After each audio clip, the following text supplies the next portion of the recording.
We have heard from so many of you. Lots of questions about getting your FEMA disaster assistance. We've also seen some rumors spreading online.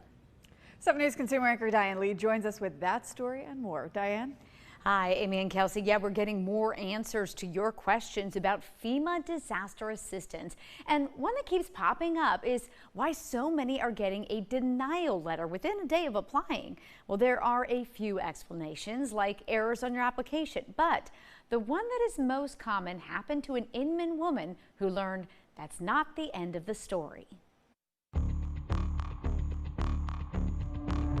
We ended up having to throw everything away. Debbie Workman's story is one so many can relate to. It was just heartbreaking. So Workman applied online for FEMA assistance. You just got to take your time and just answer each question. Honestly, it was so easy. All right, before you protest, know this. Workman was actually denied, but not discouraged. So I looked, and of course, where I had marked no, that I didn't have any home damage, they had put in there that they denied that part. Well, I didn't expect them to approve anything because I didn't ask for anything. 5 days later, I pulled up my bank account, boom, it was there already. Now, there's been a lot of rumors floating around, one of which is that you have to pay back what FEMA gives to you. That is false.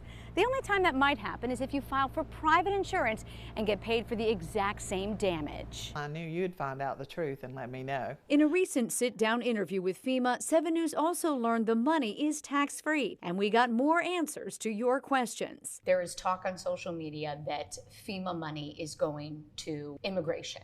What would you like to say towards that? The money that is there for the disaster relief fund, and I cannot stress this enough, is for those survivors, is to make sure that people are able to find shelter and to be able to afford shelter in the immediate days or weeks following the disaster, and to make sure that we can get them on the road to recovery as quickly as possible. That is what that money is there for. There has been some concern that there's not enough money for any additional phases. What's the reality at this point? The information that FEMA does not have enough funds or we're going to run out of funds is not the reality of the situation. We have to go through Congress to make sure that we get enough funding as the disaster and the recovery efforts continue. But at this point, please do not let any of that information prevent you from applying for assistance. And that's a message echoed by Workman. I do encourage everybody to try. The answer's always no if you don't ask.